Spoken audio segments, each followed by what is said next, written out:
everyone, this is Flashback, and I just got done with my latest build.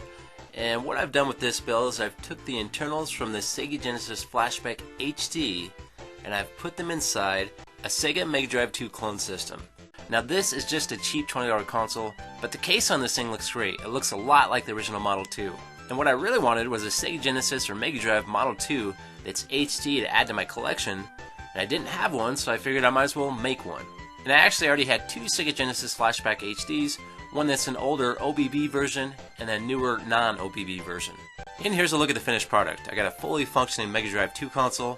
It's got a functioning cartridge slot, functioning power and reset buttons. It's got the LED light. It functions just like the Sega Genesis Flashback HD, but it looks a lot different now. And I know, there's nothing really that practical about this.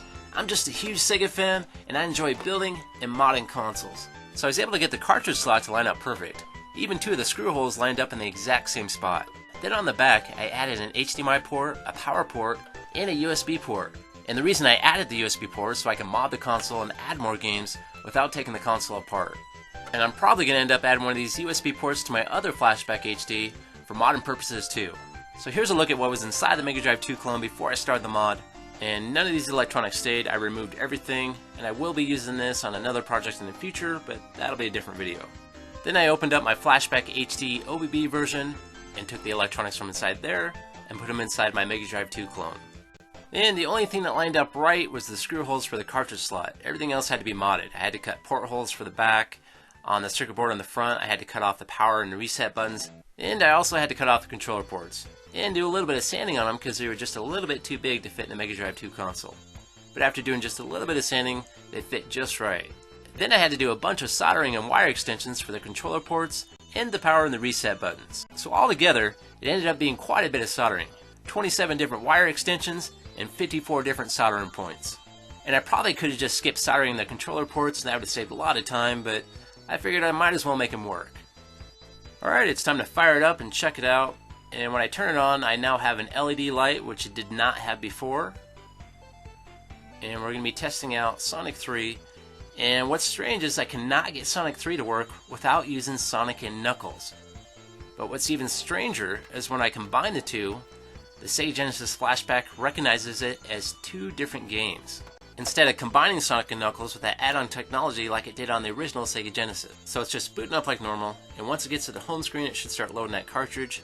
And as you can see here, it's loading up about 6 megabytes, so that's two different games. But there's no option for lock-on technology. I can either play Sonic and Knuckles, or I can play Sonic the Hedgehog 3. But I guess that's better than not being able to play either one of them. Alright, let's go ahead and check out Sonic the Hedgehog 3. And like I said, I've never been able to get Sonic the Hedgehog 3 cartridge to work by itself. The only way I can make it work was with the Sonic and Knuckles cartridge. And the game works great. It works just like the rest of the games on the Sega Genesis Flashback HD. Now let's go ahead and check out a wire controller and we'll test that out and make sure that works. And same thing, no issues, works just like it's supposed to. Now, just out of curiosity, I wanted to see what would happen if I just used a random cartridge with Sonic and Knuckles like this 32-in-1 MegaDrive cartridge, which I have not been able to make work on my Sega Genesis Flashback. But to my surprise, it kind of works. It loads two different games from the cartridge, Golden Axe, and that name's all mixed up for some reason, and Quackshot. So that's a great big kind of works. But again, I guess that's better than nothing. So I know the Sega Genesis Flashback HD is not the greatest console out there, but I do like it a lot more now since I can mod it and add my own games, and I got my custom case. And another thing I'd like to bring up is we have so many Sega fans out there. There's so much support for Sega, but yet we can't get an official Sega console. All we keep getting is clone consoles that might be licensed by Sega, but the quality is just not as good as the original stuff. Come on Sega, what better time for a comeback than now? Alright everyone, thanks for watching. If you liked that video, please click that like button. If you want to hear more from me, please subscribe. And if you want to help support or sponsor the channel, you can now find me on Patreon. Alright everyone, have a great day, and I'll see you next time.